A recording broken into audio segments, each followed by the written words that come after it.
Վաղը կլրանա Իրանի դեմ պատերազմի երկրորդ շաբաթը։ Միացյալ Նահանգների նախագահ Դոնալդ Թրամփը արդեն խոսում է հաղթանակի մասին, իսկ վերջին գրառման մեջ նա նշել է, որ Իրանի իշխանությունները 47 տարի շարունակ ամբողջ աշխարհում սպանել են անմեղ մարդկանց, եւ հիմա ինքը որպես Միացյալ Նահանգների 47-րդ նախագահ սպանում է նրանց։ Քաղաքական վերլուծաբան Հակոբ Բադալյանի պնդմամբ տվյալ հայտարարությունը առաջին հերթին երեսպաշտություն է։ Որովհետև մենք տեսնում ենք, որ այս պատերազմի ընթացքում Միացյալ Նահանգների եւ Իսրայելի հարվածների հետևանքով նվազագույնը սպանվել է 165 երեխա եւ մի շարք այլ քաղաքացիական անձ, եւ այդ երեխաները սպանվել են ակնհայտ թիրախային հարվածով։ Դրանից բացի Թրամփի դաշնակիցը, մերձավոր դաշնակիցը Նաթանյահուն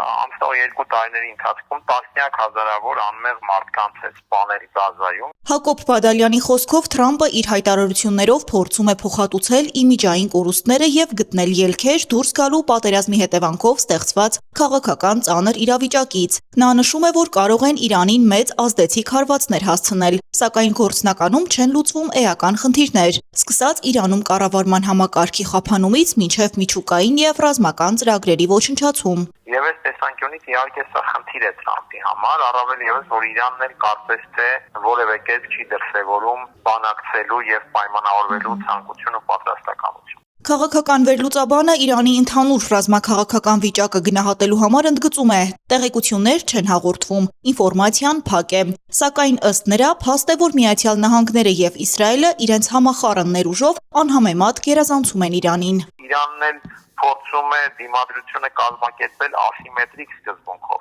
որովհետև այդտեղ կարող է ունենալ իսկապես կենսունակ դիմադրության շանս։ Առայժմ այդ դիմադրությունը շարունակվում է, եւ երբ որ նշում եմ Թրամփի համար քաղաքական խնդիրները, ռազմական խնդիր իհարկե կարծեմ մեծ հաշվով չկա, նահանգները ունի շատ մեծ ռազմական ուժ երկարատև հարվածների համար, բայց զուգահեռ կան քաղաքական խնդիրները եւ առավել եւս նահանգների ներսում իշխանության համար պայքարի խնդիրները Թրամփի համար ընդհանրապես մեր ամերիկյան այդ իշխանական պայքարը։ Երեկ հրապարակվեց Իրանի նոր գերագույն հոգևոր առաջնորդ Խամենեի ուղերձը, բայց միայն տեքստային տարբերակով, առանց տեսագրության կամ ձայնագրության։ Սա շատերին թույլ է տալիս ենթադրել, որ նա առողջական լուրջ խնդիրներ ունի, վնասվածքներ, որ ստացել է ամերիկա-իսրայելական հրթիռակոծությունից։ Բադալյանի համոզմամբ հստակ տեղեկությունների բացակայությունը նմանատիպ ենթադրությունների հիմք է տալիս։ Ունենք պաշտոնական այն, որ Իրանը փաստացի ընդունեց, որ Խամենեին վիրավոր է, ինչ աստիճանի վիրավորվածությունը, այսինքն ինչ վնասվածք է, ինչպիսին է ֆիզիկական վիճակը, դարձյալ չենք կարող դատել, ասեցին, որ նրա կյանքին վտանգ չի սպառնում։ Եվ նույն ժամանակ նաև հատկանշական է, որ Իսրայելը եւ Միացյալ Նահանգները կարծես թե չեն հայտարարում, որ նա սպանված է։ Սա նշանակում է, որ նրանք էլ թերևս չունեն այդպիսի տեղեկություն, որ նա ողջ չէ։ Եթե հոգևոր առաջնորդը մահացած լինի, ապա վերլուծաբանի կարծիքով Իրանի քաղաքական համակարգը կունենա հավանական լուծում ժառանգորդի հարցում, հատկապես հաշվի առնելով, որ շատ բարձրաստիճան պաշտոնյաներ արդեն սպանվել են։ Սա վկայում է այն մասին, որ ձևավորված է տարիների ընթացքում ձևավորված է բավական բազմաշերտ համակարգ եւ պատրաստվելով անկասկած պատերազմի Իրանը բնականաբար նաև հաշվի է առել այդ հանգամանքը, որ թիրախավորվելու են կառավարման գլուխները, հետևաբար մշակված են թերևս թե ընդհանուր բարձրագույն իշխանության սպանության դեպքում ինչպիսին է լինելու համակարգի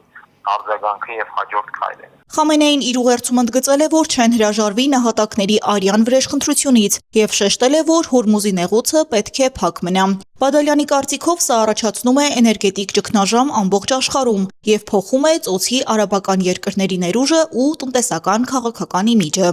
Բայց ավելի լայն իմաստով Իրանի հայտարարությունները Հորմուզի նեղուցի վերաբերյալ կարծես թե թողնում են տպավորություն, որ արվում է հետևյալ հարցադրումը Հորմուզի նեղուցի հանդեպ Իրանի, այսպես ասենք, վերահսկողական գործառույթների ֆորմալացման հավակնություն։ Որքան հնարավոր է հասկանալ, առաջ է քաշվում կամ փորձում են առաջ քաշել հետևյալ տրամաբանությունը, եթե պատերազմը ունենում է այնպիսի ընթացք, որ Իրանը դիմանում է, դիմակայում է եւ ըստ այդ մեծավալվում հետագա քաղաքական բանակցային process-ը, Իրանը այդ process-ի սեղանին կարծես թե դնում է նաեւ հենց Հորմուզի նեղուցի հանդեպ իր ազդեցության որոշակի իրավականացման, ֆորմալացման խնդիր։ Բադալյանը ուշադրություն է դարձնում, որ Իրանը ներկայում որդեգրել է կոշտ դիրքորոշում։ Նա նաև հիշեցնում է Իսրայելի արտաքին գործերի նախարարի խոսքերը, որ Մոջթաբա Խամենեին ավելի կոշտ դիրքորոշման կողմնակից է, քան իր հայրը։ Լիլիթ Աբրահամյան, Ալվարդ Բաղդասարյան, Ռադար Արմենիա։